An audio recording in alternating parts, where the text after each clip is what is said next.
Chapter 3. Reflections on the Current American Situation, 1776. In the following pages, I present nothing more than straightforward facts, logical arguments, and common sense.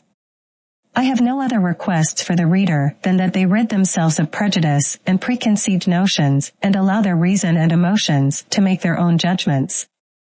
I ask that they embrace, or rather, not dismiss, their true character as human beings and broaden their perspectives beyond the present day. Many books have been written about the struggle between England and America. People of all ranks have been involved in the debate, for various reasons and with different intentions. However, all these efforts have been unsuccessful, and the time for discussion is over. The contest will now be decided by force, which was the choice of the king, and the continent has accepted the challenge. It has been said about the late Mr. Pelham, who, although a capable minister, had his faults, that when he was attacked in the House of Commons for his temporary measures, he replied, "They will last my time." If the colonies in the present conflict were to have such a fatal and unmanly thought, future generations would remember their ancestors with disgust. There has never been a cause of greater value. This is not just about a city, a country, a province, or a kingdom, but about a continent at least 1/8 of the inhabited world. It is not a matter of a day, a year, or an age. Future generations are involved in this conflict, and their lives will be affected to some extent until the end of time, based on the actions taken now. Now is the time for the seeds of continental union, faith, and honor to be planted. The smallest fracture at this time will be like a name carved with a pin on the delicate bark of a young oak tree. The wound will grow as the tree grows, and future generations will read it clearly. By resorting to arms instead of arguments, a new era in politics has begun, a new way of thinking has emerged. All plans and proposals made before April 19th, the start of hostilities, are like last year's almanacs. They were appropriate then, but are now outdated and useless. Whatever was argued by the proponents on either side of the question ultimately led to the same point, a union with Great Britain. The only difference between the parties was the method of achieving this union, with one advocating for force and the other for friendship. However, it has become clear that the first approach has failed, and the second has withdrawn its support. While much has been said about the benefits of reconciliation, which seemed like a pleasant dream but has now faded away, it is only fair that we examine the opposite side of the argument and consider some of the significant harms that these colonies suffer, and will always suffer, by being connected to and dependent on Great Britain. Let us evaluate this connection and dependence based on natural principles and common sense, to see what we would have to rely on if we were separated, and what we can expect if we remain dependent. I have heard some people assert that because America has thrived under its previous connection with Great Britain, this same connection is necessary for its future happiness and will always have the same effect. This argument is highly misleading. It is as absurd as claiming that because a child has grown healthy on milk, they should never have solid food, or that the first 20 years of our lives should dictate the next 20. But even this argument goes further than the truth, for I firmly believe that America would have thrived as much, if not more, if no European power had any involvement with it. The trade that has enriched America consists of essential goods that will always have a market as long as people eat in Europe. Some may argue that Great Britain has protected us. It is true that she has taken advantage of us and defended the continent at our expense as well as her own, and she would have defended Turkey for the same reasons, trade and power. Unfortunately, we have been misled by long-held prejudices and made significant sacrifices due to superstition. We have boasted about the protection of Great Britain without realizing that her motive was self-interest, not attachment. She did not protect us from our enemies for our sake, but to defend herself against her enemies, who had no quarrel with us on any other grounds, and will always be our enemies for the same reasons. If Britain were to abandon her claims to the continent, or if the continent were to break free from dependence, we would be at peace with France and Spain even if they were at war with Britain. The misfortunes of Hanover during the last war should serve as a warning against such alliances. It has recently been stated in Parliament that the colonies have no relationship with each other except through the parent country, meaning that Pennsylvania, the Jerseys, and other colonies are sister colonies through England. This is certainly a convoluted way of proving a relationship, but it is the closest and only true way of proving enmity, if I may use that term. France and Spain have never been, and perhaps never will be, our enemies as Americans, but rather as subjects of Great Britain. But some argue that Britain is the parent country. In that case, she should be ashamed of her behavior. Even animals do not devour their young, and savages do not wage war against their families. Therefore, if this assertion is true, it only brings shame upon Britain.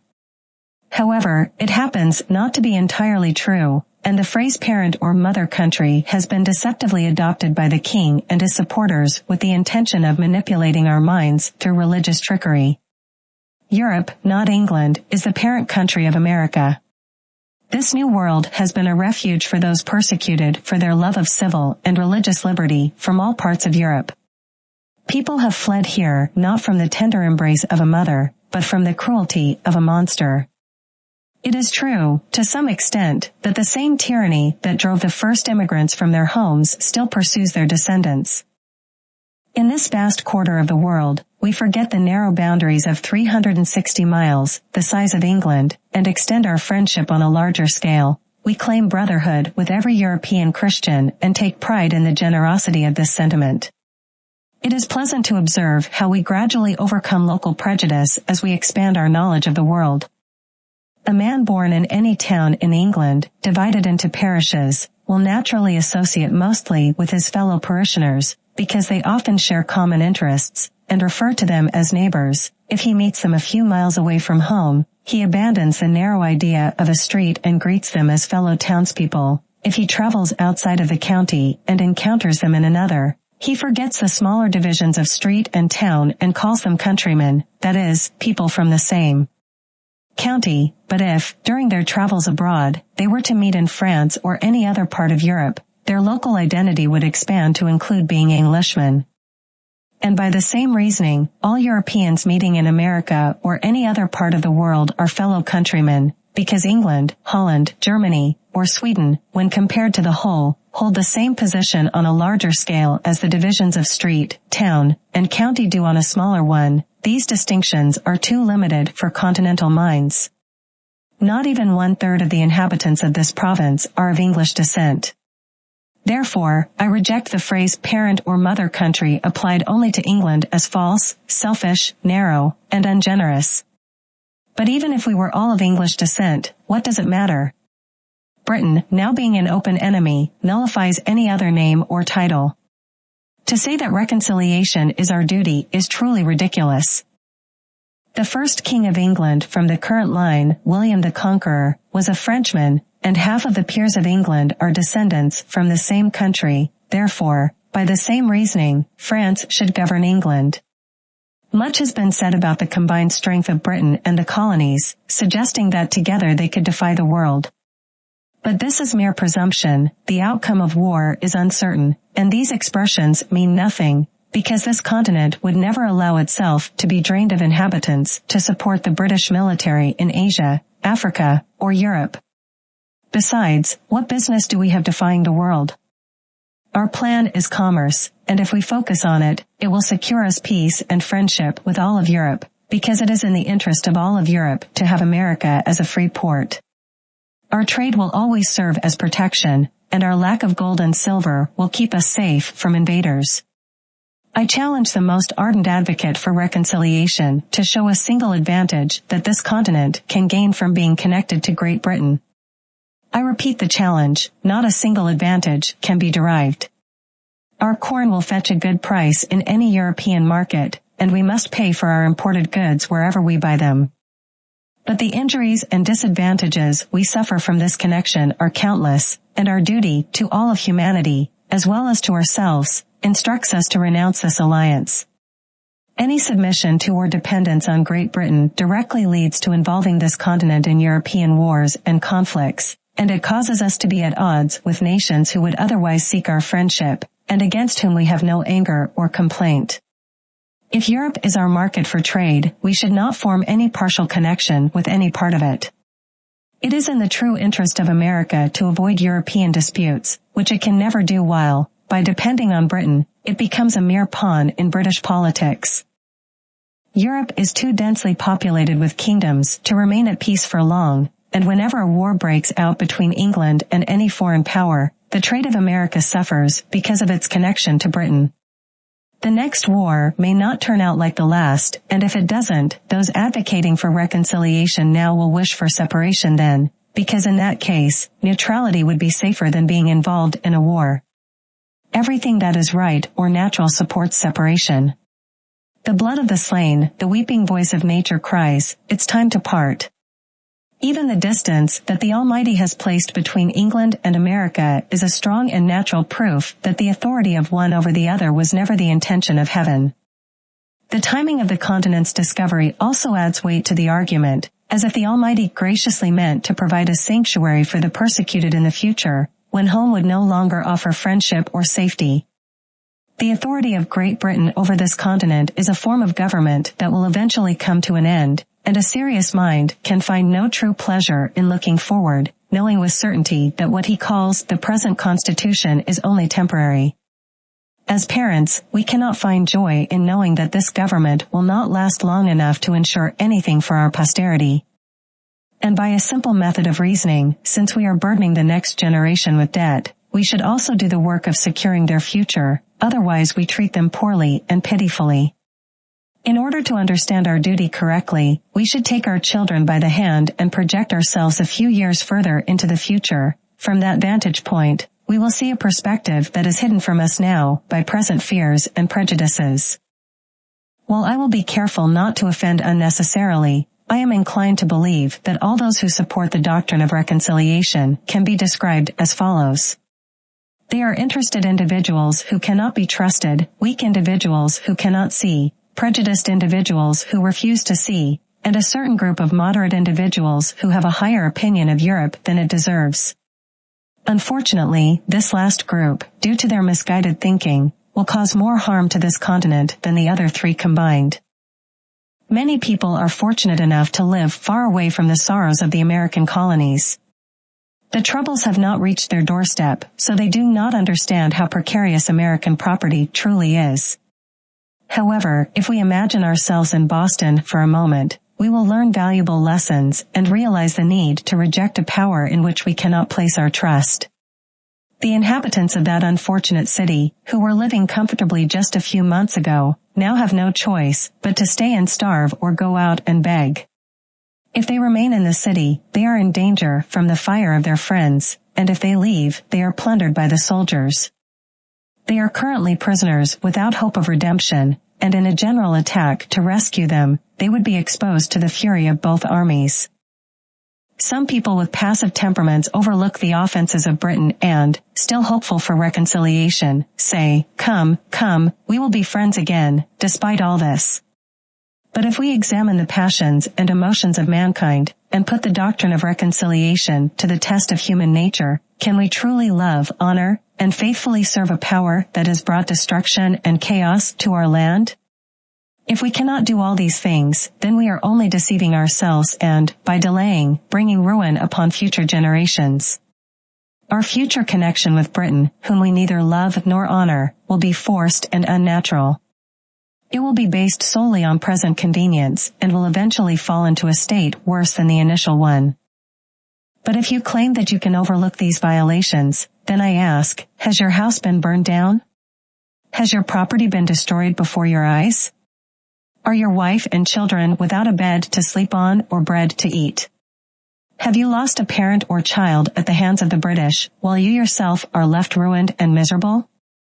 If you have not experienced these things, then you are not qualified to judge those who have. But if you have, and still can shake hands with the murderers, then you are unworthy of the titles of husband, father, friend, or lover. Regardless of your rank or status in life, you have the heart of a coward and the spirit of a sycophant. I am not trying to provoke revenge or exaggerate matters, but rather to awaken us from our fatal and unmanly slumber so that we may pursue a clear objective. Britain or Europe does not have the power to conquer America unless we allow ourselves to be conquered through delay and timidity. The present winter is a valuable time if we use it wisely. However, if we waste or neglect it, the entire continent will suffer. Anyone who contributes to such a loss will deserve any punishment, regardless of who they are or where they are from. It is contrary to reason and the natural order of things, as well as examples from history, to believe that this continent can remain subject to any external power for much longer. Even the most optimistic person in Britain does not think so. At this moment, no plan short of separation can guarantee the continent even a year of security. Reconciliation is now nothing more than an illusion. Nature has abandoned the connection, and art cannot fill the void. As John Milton wisely said, never can true reconciliation grow where wounds of deadly hate have pierced so deep. All peaceful methods for achieving peace have been unsuccessful. Our prayers have been rejected with disdain, and they have only served to convince us that nothing flatters the vanity of kings or reinforces their obstinacy more than repeated petitions. This very measure has contributed to making the kings of Europe absolute, as can be seen in the examples of Denmark and Sweden. Therefore, since only force will suffice, I implore you, for God's sake, let us finally separate and not leave the next generation to fight under meaningless titles like parent and child. To believe that they will never attempt it again is foolish and unrealistic. We thought the same after the repeal of the Stamp Act, yet we were proven wrong within a year or two. Just as defeated nations often renew the quarrel, we cannot assume that this will not happen again. Regarding matters of governance, Britain is incapable of doing justice to this continent. The affairs of America will soon become too complex and weighty to be managed conveniently by a power so distant and ignorant of us. If they cannot conquer us, they cannot govern us. Constantly sending tales and petitions across 3,000 or 4,000 miles, waiting 4 or 5 months for a response, and then needing another 5 or 6 months to interpret it will soon be seen as foolishness and childishness. There was a time when it was appropriate, but there is a time for it to end. Small islands that cannot protect themselves are suitable for kingdoms to take care of them. However, it is absurd to assume that a continent should be governed by an island indefinitely.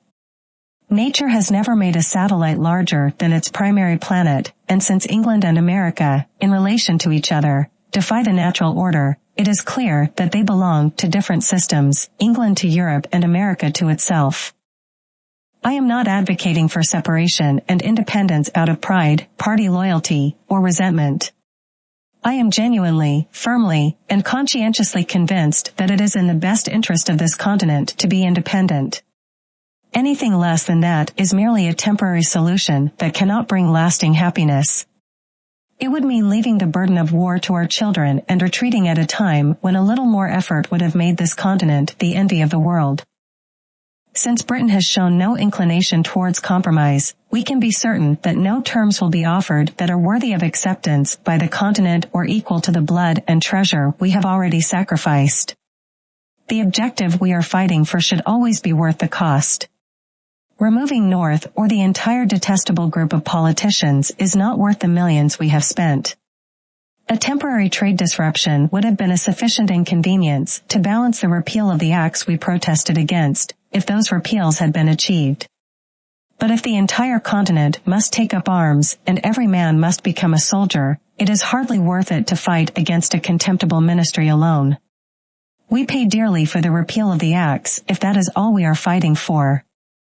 It is just as foolish to pay a high price for law as it is for land. I have always believed that the independence of this continent is an event that will inevitably happen, and given the rapid progress of the continent towards maturity, it cannot be far off. Therefore, when hostilities broke out, it was not worth disputing a matter that time would eventually resolve, unless we were serious about independence. Otherwise, it would be like wasting an estate on a lawsuit to regulate the actions of a tenant whose lease is about to expire. Before the tragic events of April 19, 1775, I was a strong advocate for reconciliation. But the moment the outcome of that day became known, I forever rejected the stubborn and cruel Pharaoh of England. I despise the individual who, under the pretense of being the father of his people, can callously hear of their deaths and sleep peacefully with their blood on his conscience. But even if matters were resolved now, what would be the result? The ruin of the continent, for several reasons. First, the king would retain the power to veto any legislation passed by this continent. Considering his hostility towards liberty and his thirst for arbitrary power, is he a suitable person to dictate to these colonies, "You can only make laws that I approve"? Is there anyone in America ignorant enough not to know that, according to the current constitution, this continent can only make laws with the king's permission? And is there anyone so foolish as not to see that, given what has happened, he will allow no laws to be made here except those that serve his own purpose? We could be just as enslaved by the absence of laws in America as by submitting to laws made for us in England. If matters were resolved, there can be no doubt that the full power of the crown would be exerted to keep this continent as weak and submissive as possible. Instead of progressing, we would regress or be constantly quarreling or absurdly petitioning. We are already greater than the king wants us to be, and in the future, won't he try to diminish us? To sum it up, is a power that is jealous of our prosperity a suitable power to govern us? Anyone who answers no to this question supports independence, because independence simply means whether we should make our own laws or let the king, the greatest enemy this continent has, dictate, "There shall be no laws except those that I approve." But you will say that the king has a veto in England and the people there cannot make laws without his consent. In terms of rights and good order, it is quite ridiculous for a 21-year-old, which has often happened, to forbid several million people, who are older and wiser than him, from passing certain laws. But here, I will not engage in that kind of argument, although I will continue to expose its absurdity. I will simply say that England is the king's residence, whereas America is not. This makes a significant difference. The king's veto is 10 times more dangerous and detrimental here than it can be in England. In England, he would hardly refuse his consent to a bill that strengthens the country's defense, but in America, he would never allow such a bill to pass. America is only a secondary concern in British politics. England considers the good of this country only to the extent that it serves her own interests. Therefore, her own interest compels her to suppress our growth in every case that does not promote her advantage or interferes with it. A pretty state we would soon be in under such a second-hand government, considering what has happened. Men do not change from enemies to friends by simply changing a name. And to show that reconciliation is a dangerous doctrine, I affirm that it would be wise for the king to repeal the acts in order to regain control of the provinces. This way, he can achieve through cunning and deceit what he cannot accomplish through force and violence. Reconciliation and ruin are closely related. Secondly, even the best terms we can expect to obtain would only serve as a temporary solution or a form of guardianship until the colonies come of age. During this time, the general state of things will be unstable and unpromising. People with property will not choose to come to a country whose government is hanging by a thread and on the brink of chaos and unrest. Many current inhabitants would take advantage of this situation to sell their belongings and leave the continent. But the most powerful argument is that only independence, a continental form of government, can maintain peace on the continent and protect it from civil wars. I fear the consequences of reconciliation with Britain, as it is highly likely that a revolt will follow, which could be more devastating than any harm caused by Britain. Thousands have already been ruined by British brutality, and those who have suffered have different feelings than those who have not. All they have now is their liberty, as everything they had before has been sacrificed in its service. Having nothing more to lose, they refuse to submit. Furthermore, the general attitude of the colonies towards British government will be similar to that of a young person who is about to finish their apprenticeship. They will care very little about it. And a government that cannot maintain peace is not a government at all, and in that case, we would be paying for nothing. What can Britain do if a civil uprising occurs the day after reconciliation, when its power will only exist on paper? Some men have expressed fear of independence, believing it would lead to civil wars. However, there is much more to fear from a patched-up connection than from independence. I empathize with the plight of those who have suffered, and I declare that if I were driven from my home, my property destroyed, and my circumstances ruined, I could never embrace the doctrine of reconciliation or consider myself bound by it. The colonies have demonstrated such a spirit of order and obedience to continental government that should put any reasonable person at ease. There is no valid reason to fear, except for childish and ridiculous concerns that one colony will try to assert superiority over another. Where there are no distinctions, there can be no superiority. Perfect equality eliminates the temptation. The republics of Europe are generally at peace. Holland and Switzerland are without wars, both foreign and domestic. Monarchical governments, on the other hand, are never at rest. The crown itself tempts ambitious criminals at home, and the pride and insolence inherent in regal authority often lead to conflicts with foreign powers. In cases where a republican government, based on more natural principles, would negotiate the misunderstanding, a monarchy would escalate it. If there is a true cause for fear regarding independence, it is because no plan has been established yet. People do not see a clear path forward. Therefore, as a starting point, I offer the following suggestions, acknowledging that they may not be perfect, but may serve as a foundation for better ideas. Let the assemblies be annual, with only a president. Ensure a more equal representation. Their jurisdiction should be limited to domestic affairs and subject to the authority of a continental congress. Divide each colony into 6, 8, or 10 districts, with each district sending a designated number of delegates to Congress. Each colony should send at least 30 delegates. This would result in a Congress with a minimum of 390 members. In each Congress, a colony should be chosen by lot from the 13 colonies, and then the Congress should select a president from the delegates of that chosen colony through a secret ballot. In the next Congress, a colony should be chosen by lot from the remaining 12, excluding the colony from which the previous president was chosen. This rotation should continue until all 13 colonies have had their turn. And to ensure that only just laws are passed, a majority should consist of no less than 3/5 of the Congress. Anyone who seeks to sow discord in a government as fairly structured as this would have joined Lucifer in his rebellion. However, since it is delicate to determine from whom and how this proposal should arise, and it seems fitting that it should come from an intermediate body between the governed and the governors, that is, between the Congress and the people, let a continental conference be held in the following manner and for the following purpose.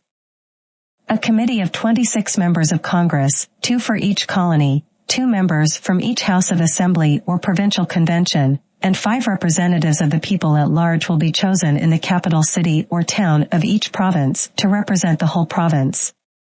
These representatives will be elected by qualified voters from all parts of the province.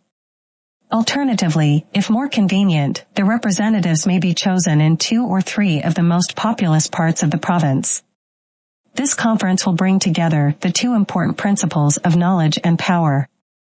The members of Congress, assemblies, or conventions, who have experience in national matters, will serve as valuable counselors. The authority of the conference will be truly legal as it is empowered by the people. The purpose of the conference will be to create a continental charter, similar to the Magna Carta of England, which will establish the number and method of choosing members of Congress and Assembly, determine their terms, and define the division of responsibilities and jurisdiction between them. It is important to remember that our strength lies in our unity as a continent, not in individual provinces. The Charter will ensure freedom, property rights, and most importantly, the free exercise of religion according to one's conscience. It will also include any other necessary provisions for a comprehensive charter. Once the conference concludes, the bodies chosen in accordance with the Charter will become the legislators and governors of the continent for the time being. May God preserve their peace and happiness. Amen. If a similar body is appointed in the future for this purpose, I offer them the following excerpts from Dragonetti, a wise observer on governments. The science of the politician consists in determining the true point of happiness and freedom. Those men would deserve the gratitude of ages who could discover a mode of government that contained the greatest amount of individual happiness with the least national expense. Dragonetti on virtue and rewards. Now, some may ask, where is the King of America? Let me tell you, my friend, he reigns above and does not wreak havoc on mankind like the royal brood of Britain. However, to avoid any deficiency in earthly honors, let us set aside a day to solemnly proclaim the Charter. Let it be placed on the divine law, the Word of God. Let a crown be placed on it, symbolizing that, as far as we approve of monarchy, the law is the ultimate authority in America. For in absolute governments, the king is the law, but in free countries, the law should be the king, and there should be no other. However, to prevent any potential misuse of power, the crown should be demolished and distributed among the people at the end of the ceremony, as it rightfully belongs to them. Having our own government is our natural right. When one contemplates the uncertainty of human affairs, it becomes clear that it is infinitely wiser and safer to establish our own constitution in a deliberate manner while we have the opportunity, rather than leaving such an important event to chance. If we neglect this opportunity, someone like Masaniello may arise in the future. Masaniello was a fisherman from Naples who, by rallying his fellow countrymen against Spanish oppression, became king in just one day. Those who oppose independence now do not realize the consequences of their actions. By keeping the seat of government vacant, they are opening the door to eternal tyranny. There are thousands, even tens of thousands, who would consider it glorious to rid the continent of the barbarous and hellish power that has incited the Indians and Negroes to destroy us. This cruelty is doubly guilty as it is brutal towards us and treacherous towards them. To speak of friendship with those whom reason forbids us to trust and whom our wounded affections detest is madness and folly. Each passing day weakens the remaining ties between us and them. Can we hope that as the relationship fades, the affection will increase? Can we expect to reconcile Britain and America when we have 10 times more and greater disputes than ever before? Those who speak of harmony and reconciliation, can they bring back the past? Can they restore innocence to a violated virtue? Just as a lover cannot forgive the ravisher of his beloved, the continent cannot forgive the atrocities committed by Britain. The Almighty has instilled in us these indelible feelings for good and wise reasons. They serve as guardians of His image in our hearts and distinguish us from common animals. The social contract would dissolve, and justice would be eradicated from the earth if we were callous to the touch of affection. The thief and the murderer would often escape punishment if the harm we suffer didn't provoke us to seek justice. Oh, you who love humanity! You who dare to oppose not only tyranny, but the tyrant himself, come forward. Oppression has spread throughout the entire old world. Freedom has been expelled from Asia and Africa for a long time. Europe treats it as a stranger, and England has warned it to leave. Oh, welcome the refugee and prepare a sanctuary for mankind in time. Chapter 3 Summary. Shifting his focus to the American colonies, Paine discusses the existing state of affairs under British rule. He paints a grim picture of British exploitation and oppression in the colonies, fueling the colonists' desire for independence.